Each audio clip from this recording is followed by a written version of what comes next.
I get it. As both a physician and someone who lives with Sjogren's, I have wrestled with that bone-deep exhaustion, those achy, stiff joints, and that feeling of like your body's batteries are running at 5%. It's like your body is working overtime, even when you're just trying to get through a typical day. But I'm here to tell you that there are ways to managing fatigue and pain, to reclaiming your energy, and to living a fuller life, even with Sjogren's, dysautonomia, mast cell disorders, all these things that we talk about here. Hi, everyone. My name is Dr. Kara Wada. I am a board-certified pediatric and adult allergy, immunology, lifestyle, and functional medicine physician. I'm also a certified life coach. And if you're living with Sjogren's disease, you know that the fatigue and pain can be some of the most challenging symptoms to manage. It can feel like your energy is totally zapped and your body is fighting this constant battle you just can't get ahead of. And I talked with a patient this morning before I'm recording this, and I'm going to pull back up what she said. And it's, you don't realize how tired you are sometimes until you aren't. And, sometimes you can get those glimpses of, gosh, this is how it used to be. And what I love is getting my patients, my clients back to a point where that becomes more of the norm. And it's just those occasional blips or flares along the way that you see that energy get drained. So the question I get asked all the time is, why am I so exhausted all the time with Sjogren's disease? Let's be clear, Sjogren's fatigue isn't just feeling a little tired or like you got a crappy night of sleep. It can be profound and persistent exhaustion, and it can make even simple tasks feel incredibly overwhelming. But why does this happen, right? People ask, what is the root cause? And I'm constantly saying, well, often it's not just one root cause. It tends to be a perfect storm of events that we think about. And then we also then ask the question, okay, what are the things that we can modify? What can we impact? Where can we move the dial to affect change and make those strides in feeling more energy and more vibrant in our lives? So one of the first things I think about is inflammation. Sjogren's is an autoimmune disease, meaning your immune system is essentially a little misguided and is impacting your own tissues, right? It creates a chronic systemic inflammation, and inflammation takes a lot of energy. It's energy draining. Your body is in essentially a low-grade battle, just like if you had a cold that wouldn't go away, right? Or a flu that wouldn't go away. Similar type processes going on in the background with chronic inflammation. Not only is there chronic inflammation, but there's also immune system dysregulation. Things are off kilter. And in Sjogren's that we see imbalances in these crucial T cell and B cells and the conversations they're having. So this, again, it creates this constant state of immune activation. Sometimes Sjogren's can also happen in the context of other autoimmune conditions or, kind of strangely enough, immune deficiency. Again, things are off kilter. The immune system is dysregulated and it's in a state of chronic inflammation. Now, again, one of these things that will come back to the chicken and the egg is our sleep, right? We know that sleep disturbances, poor quality sleep, not enough sleep, all can increase our fatigue, right? Sleep is the time when our body repairs. It's our time when our nervous system clears out, takes out the garbage in our brain. We've realized that the lymphatic system in our brain is working during that sleep cycle. And unfortunately, with Sjogren's, if you are in pain, if you have dry mouth and dry eyes, all of these symptoms can disrupt sleep. And poor sleep fuels fatigue. Vicious cycle, right? The other part of this that plays in is our next point, which is dysautonomia or autonomic dysfunction. Folks with dysautonomia, which we're going to talk more about in just one second, also have known sleep disturbances. They are lighter sleepers. They wake up more easily. Even if they don't realize they're waking up, they're not getting into those deeper levels of sleep, which are more restorative and restful. So what is this autonomic dysfunction? Dysautonomia. It's a long word, right? Sjogren's can affect the autonomic or automatic functions of your nervous system. These are things that control our heart rate, our blood pressure, our digestion, our ability to sweat, our ability to feel like we got a good restoring deep breath. It can contribute to dizziness, fatigue, and constantly feeling off. It can contribute to feeling heaviness, especially across those areas of our body that you might associate with where a jacket would sit on a coat hanger. It's called coat hanger syndrome. Those are all potential signs and symptoms of dysautonomia or autonomic dysfunction. One of the more common types of dysautonomia that you may have heard about is called POTS, postural orthostatic tachycardia syndrome. Not all dysautonomia is POTS. All POTS is dysautonomia. Okay, so POTS is just one type. I live with orthostatic intolerance. So I am more sensitive to position changes. If I'm not well hydrated, then I can notice it. If I squat down and stand up too quickly, I can get a little dizzy. There are different ways that autonomic dysfunction can show up. The other aspect, we're thinking about those root causes. Often we'll talk about mitochondrial dysfunction. Sjogren's can lead to, or maybe more likely is due to, mitochondrial dysfunction. So what are mitochondria? They are the powerhouses, the battery packs in our cells. And if our powerhouse or battery packs are shutting down, they're not functioning effectively, efficiently, we don't have enough of them, they're not working as well, this can cause then ripple effects in how our immune system responds. Our immune system requires a lot of energy. Mitochondria are very critical in that, right? So if you don't have the power to run those cells, you may see the immune system make more mistakes. Similar with our nervous system. Our nervous system takes an incredible amount of energy. Our brain is one of the organ that requires the most energy in our body. And so if we don't have enough energy, very likely we're going to feel fatigued. Think of it like an iPhone that's 5 years old. It needs to be recharged longer, more often, and the battery drains more quickly. So why does Sjogren's cause so many types of pain? We talked about fatigue, but what about the pain? Well, Sjogren's pain isn't always straightforward, and it can show up in a few different ways. This is not all inclusive, but we're going to cover the main aspects of Sjogren's pain. One is joint pain. Aches, stiffness, swelling in your joints can be related to joint inflammation that you would similarly see in rheumatoid arthritis. Sometimes Sjogren's will co-occur with rheumatoid arthritis, with lupus, other things that also can affect the joints. But Sjogren's on its own can also affect the joints. It also can result in muscle pain, generalized muscle aches and tenderness. It's less often associated with myositis or inflammation of the muscle. It can be though, so it's something that we need to think about and evaluate for in the right context. And then probably more often, Sjogren's pain is all over the place, but nerve pain and neuropathy tend to be a really common component that sometimes we aren't asking about or looking for.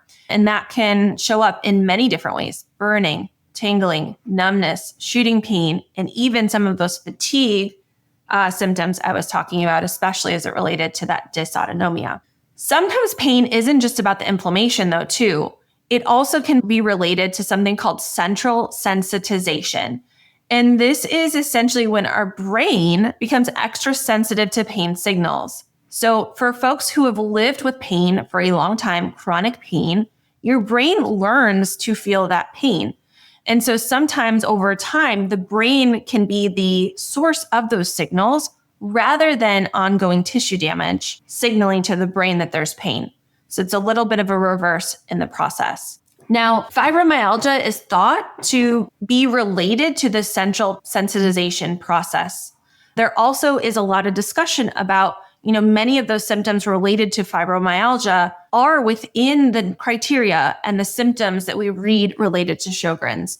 So there's some debate. If you have Sjogren's, do you still have fibromyalgia, or is that pain now considered Sjogren's related pain? I feel like we should have a debate on that at our upcoming Sjogren's Summit, because I think the jury is still out to some degree. And so ongoing discussion on that.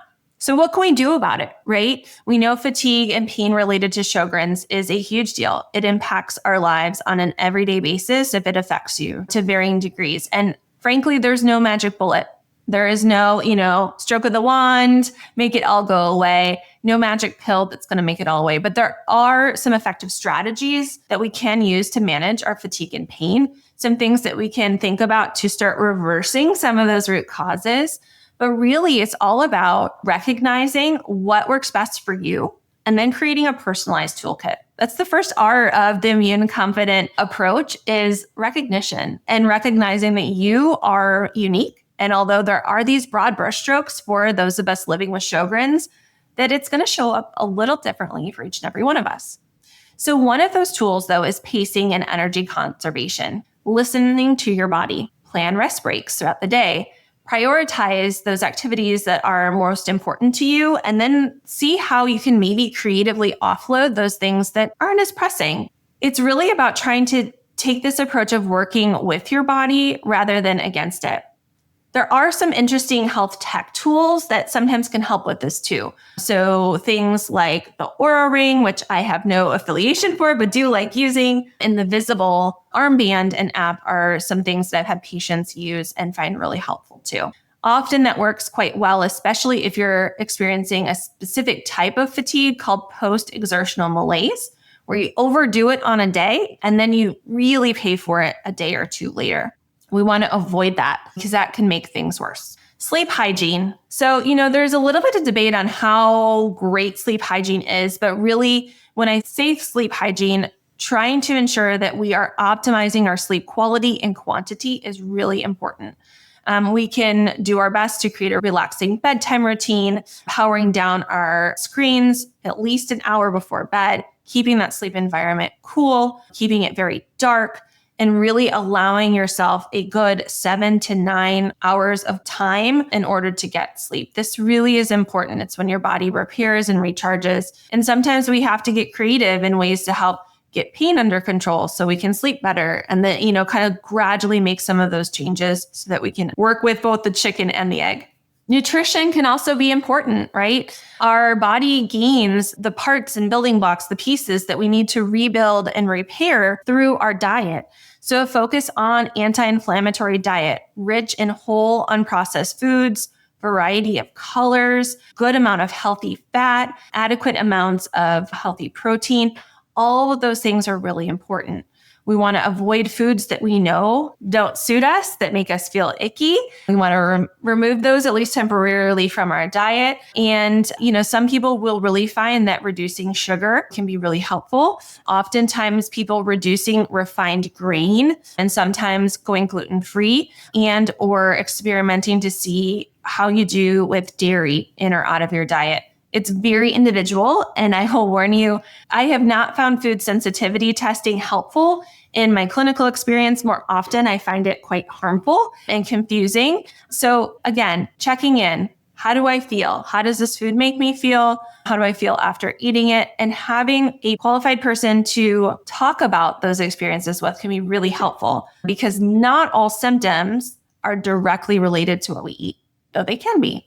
Clear as mud? Yeah, right. But there are nutritional strategies too that are really targeted to help mitochondrial health. And those include things like Dr. Wall's protocol and even some of the keto-friendly type diets. Gentle movement. Exercise can actually boost energy levels and reduce pain, in part because it helps stimulate the production of more mitochondria, making them more efficient, getting rid of the mitochondria that are not functioning well any longer.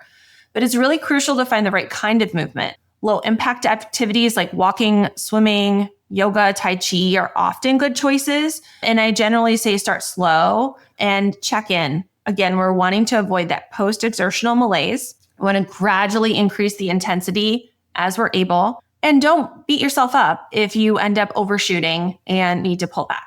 And then, one other aspect that I have found really critical in my own health and well-being is stress management. And sometimes this is really challenging to talk about, especially when it's often weaponized against us in the medical office. But chronic stress fuels inflammation, especially chronic inflammation, and that can worsen fatigue.